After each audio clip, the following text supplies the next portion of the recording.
Bom dia! Hoje vamos ter mais uma apresentação do diagnóstico hidrometeorológico e energético do SIM. Diferente das análises diagnósticas passadas, né, André, que a gente vinha mostrando o diagnóstico e as possíveis variações nas revisões, a gente vai ver hoje que só o diagnóstico realmente, em alguns casos, não explica aí o que está previsto. Então, o final da nossa análise hoje também vai um pouquinho além e traz um prognóstico aí dos próximos 10 dias para vocês. Então, vamos lá para o vídeo de hoje. Vamos pro vídeo.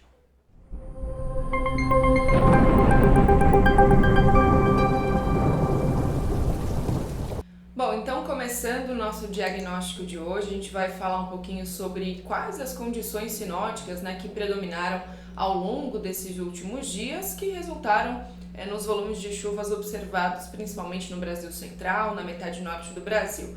Bom, um dos grandes destaques ao longo dos últimos dias, né, desde o finalzinho de fevereiro, tem sido a presença desse corredor de umidade desde a região norte até o Brasil Central. E nos últimos dias, a gente viu que esse corredor de umidade, a zona de convergência do Atlântico Sul, ela foi se posicionando cada vez mais ao norte, então ficando aqui entre o norte de Minas, centro-norte do Brasil e as áreas da divisa aqui entre o centro-oeste e a região norte. Então, é justamente nessas áreas que a gente vai acabar vendo os maiores acumulados de chuva no decorrer dos últimos dias.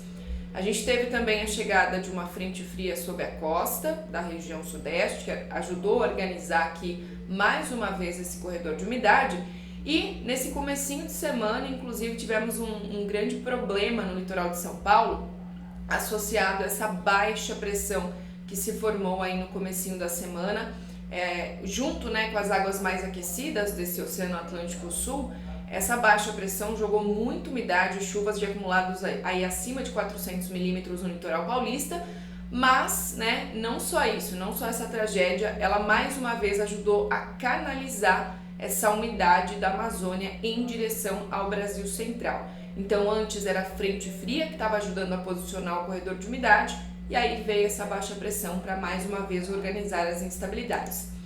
Bom, com relação à chuva, né, o que estava previsto, principalmente pelo modelo utilizado pelo ONS, a nova previsão conjunta com remoção de viés, e o que foi observado. A gente comentou então sobre a presença desse corredor de umidade, e olha só, bem típico, bem característico dessa época do ano, os máximos de precipitação posicionados aqui entre as áreas do Espírito Santo, Rio de Janeiro, Minas, até o oeste da região norte.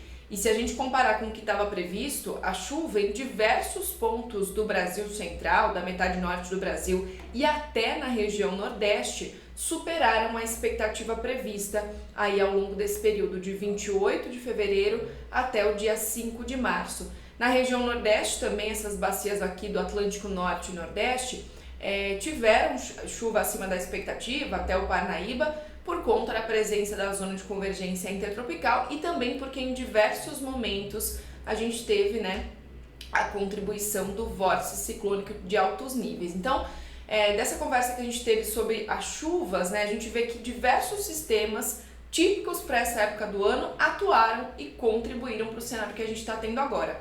A região sul do Brasil, de forma, né, também característica dessa época do ano, tem ficado com um tempo mais firme. A gente só registrou uma chuva ligeiramente mais expressiva ao longo do feriado de carnaval. Isso dá pra gente ver aqui, por volta aqui do dia 23 até 27 aqui do mês de fevereiro, nesses dois mapinhas aqui embaixo, que a chuva, as instabilidades que passaram pela região sul do Brasil, de forma momentânea, sem persistência, provocaram uma chuva acima da expectativa, né, sobre essas áreas. Mas de forma geral, o que tem chamado a atenção é que a chuva tem performado acima do normal para o que está previsto, principalmente entre as áreas do sudeste e centro-oeste do Brasil, desde lá do finalzinho do mês de janeiro, por todo fevereiro também. Tivemos apenas um episódio aí durante o mês de fevereiro em que a chuva acabou ficando acima da expectativa entre as áreas da bacia do Uruguai e Atlântico Sul.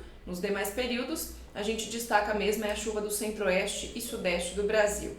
Bom, o modelo Ampere, né, também traz pra gente uma visão do que aconteceu com relação aos últimos dias e o que estava previsto. A gente viu que a chuva, que antes, né, segundo as previsões, tinham maior potencial para ocorrer de forma bem volumosa aqui no extremo sul, justamente na Bacia do Grande e Paranaíba, ela performou um pouco acima do que estava previsto no decorrer dos últimos dias. Inclusive, para quem é cliente aqui nosso da área de meteorologia, acabou acompanhando esse cenário nos nossos vídeos diários. A gente mostrou bem isso, né, o que foi a performance de uma gama de modelos meteorológicos aí, identificando essa chuva ao longo dos últimos dias. Então a gente viu, de fato, a chuva performar acima da expectativa, um pouquinho mais ao norte do que estava previsto, e isso já dá para associar também com aquela subida do corredor de umidade que a gente viu nas cartas sinóticas. Bom, agora o André destaca para a gente os impactos de tudo isso, desses desvios positivos, negativos,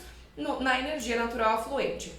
Bom, como a Heloísa falou, essa é a 6ª semana consecutiva que a gente pega desvios positivos, principalmente na região sudeste. Então a gente já vinha com uma tendência de superar a expectativa que o ONS tinha criado, pelo menos nas últimas 3 revisões. Essa tendência se mantém essa semana porque novamente superamos a chuva, principalmente no sul de Minas Gerais, né? Pegando a Bacia do Grande, pegando a Bacia do Alto São Francisco e também em partes da Bacia do Paranaíba. Então o Sudeste ele tem realizado essa semana acima do que estava sendo esperado para a RV0 de março. O Sul tem apresentado comportamento oposto, né? Apesar da previsão não ter sido muito positiva para a região, então a gente vê uma grande diferença entre o que é esperado em média para o período e o que o INS esperava para a semana atual.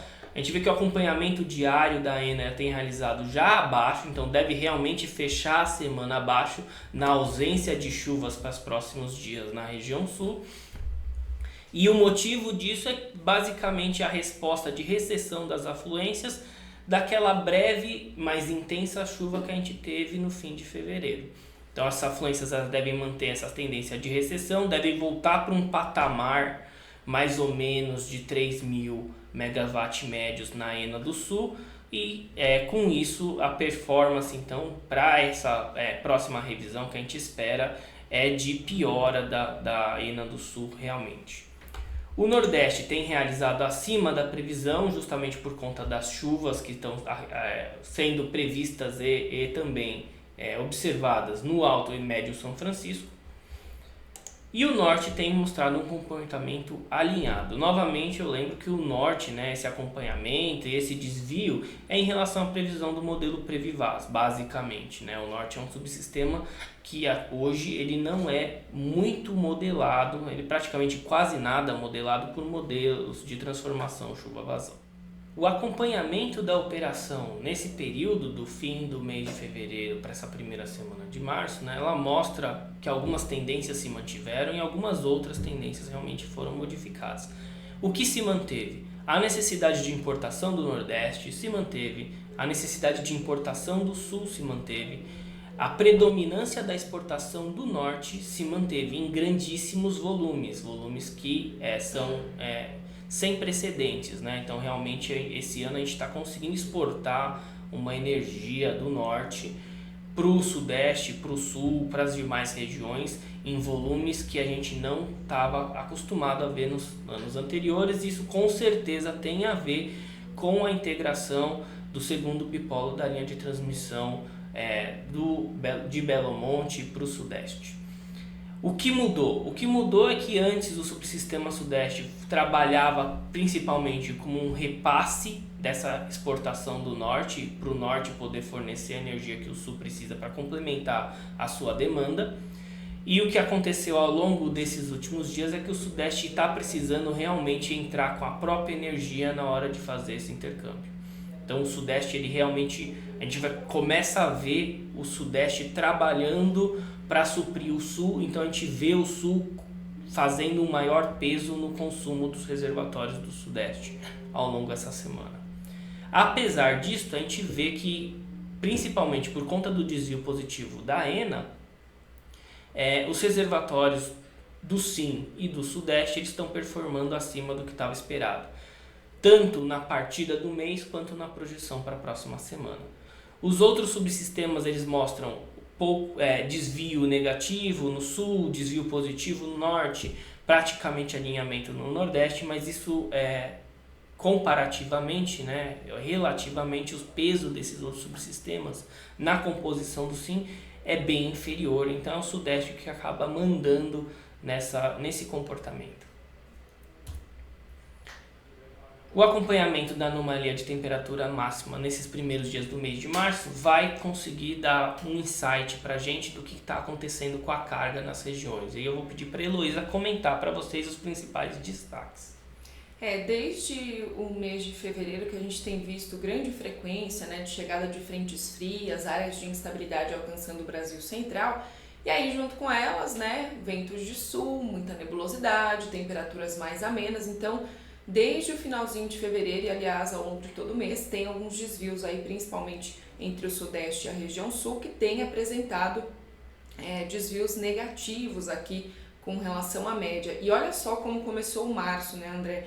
A gente viu desvios extremamente negativos de chuva acontecerem, de temperatura, acontecerem principalmente na faixa leste de São Paulo, aqui na região metropolitana de Curitiba também, Rio de Janeiro, Espírito Santo, Belo Horizonte, todas essas áreas começando o mês ainda com muita nebulosidade, temperatura abaixo da média. Então a gente espera que isso também tenha efeitos na carga. E eu só queria destacar como meteorologista, para quem está interessado nessa variação das temperaturas, né, quando que isso pode inverter o sinal para voltar a interferir na carga de forma oposta. A gente teve essa primeira semana do mês de março com temperaturas abaixo da média, só que a segunda semana do mês já está projetada para ter temperatura dentro e ligeiramente acima, ou seja, o calor retorna e a gente vai ter um padrão um pouquinho diferente. Bom, o efeito dessas anomalias no acompanhamento da carga, principalmente no Sudeste, é que a performance da carga no dia a dia, né, e essa composição da média semanal atual está bastante inferior ao que estava sendo esperado pelo ONS quando ele fez essa RV0 de março, né? E esse é o principal destaque. Outro ponto interessante a destacar é que, a despeito das anomalias de temperatura positiva nas capitais do Nordeste, a carga lá também realizou, a expectativa, né, que essa carga semanal lá também realize abaixo, e isso pode ter a ver talvez com um período ainda de pós-carnaval que está rolando lá. Nos outros subsistemas, os desvios são tão pequenos que não há exatamente nenhum destaque a se fazer em relação a eles. Por fim, acompanhamento das demais variáveis que podem estar trazendo diferenças de precificação, né, para as próximas semanas. A gente teve no dia 3 uma publicação de mudanças na política de defluências na bacia do São Francisco. Então, as principais mudanças que ocorreram foram o aumento na defluência máxima da usina de Três Marias e o aumento na defluência máxima permitida para a usina de Xingó. O que a gente espera de efeito no preço em decorrência desses aumentos é praticamente nenhum efeito, ou um efeito muito pequeno. Em resumo, os dessa análise diagnóstica, né, mostram que pelo acompanhamento da energia natural fluente, do armazenamento e da carga, a gente teria um direcionamento de queda nos preços, enquanto as outras variáveis não teriam efeitos sensíveis na direção em que o preço deveria estar se comportando. Com isso, a gente poderia falar, somente com base na análise diagnóstica, que o PLD da RV1 de março seria menor que o PLD da RV0 de março. Mas a gente vê que isso não é o caso. Isso não é o caso porque a análise diagnóstica ela é insuficiente para passar o panorama de preços no Brasil. A precificação no Brasil ela é feita ex ante. Isso quer dizer que ela é feita antes da operação acontecer, e para ela ser feita antes da operação acontecer, ela trabalha com previsões, ela trabalha com projeções do que vai acontecer no futuro recente. E são essas projeções que mostram para a gente que o PLD da RV1, na verdade, vai ser maior do que o PLD da RV0. E um dos motivos que a gente pode estar antecipando aqui por conta dessa diferença entre o resultado da análise diagnóstica e o resultado da análise completa é o posicionamento das chuvas, que está muito a norte, pegando a divisa da região do estado de Minas Gerais com o estado da Bahia, então basicamente o Médio São Francisco, o Tocantins e a bacia do Parnaíba. E nas principais bacias, né, de interesse para o setor, que estão na região sudeste e também toda a região sul, não tem chuva nenhuma sendo projetada. E o que acontece com as vazões, com a oferta hidráulica, com a projeção dos reservatórios em decorrência desses, e também com a carga, com a temperatura que vai ser realizada nessas localidades, em decorrência dessa previsão, é o que define o comportamento da RV1 para essa semana. E vale lembrar que nas nossas análises meteorológicas, diariamente, nos vídeos, nos boletins, nas previsões que a gente fornece aqui dentro da Ampere, a gente tem detalhado muito bem como é que vai ser o março, quando é que esses cenários mudam, qual é a expectativa já para os próximos 3 meses. Então, se você tem interesse nas análises, se você ainda não é o nosso cliente de meteorologia, entre em contato com a gente pode fazer trial também, né, dos serviços de meteorologia aqui da Ampere, mas essa análise dos próximos 10 dias já mostra, né, André, uma explicação por que o diagnóstico não foi o suficiente para explicar essas variações no PLD entre as revisões. É isso aí. Bom, pessoal, então essa foi a nossa análise diagnóstica de hoje, com um pouquinho de prognóstico, né, André, porque as coisas não se explicaram aí muito bem só com o que aconteceu. Às vésperas do VE, a gente espera os valores saírem hoje à tarde para confirmar as nossas expectativas. E é isso, por hoje é só. A necessidade de fazer uma análise prognóstica é uma constância no nosso setor. A gente levantou essa bola no vídeo passado e, né, foi uma mera coincidência que nas últimas 3 semanas a gente conseguiu explicar bem o que ia acontecer com o preço apenas olhando o diagnóstico. Se você quiser saber mais sobre a parte da análise prognóstica, se quiser ter relatórios completos, entre em contato com a gente e a gente consegue se conversar.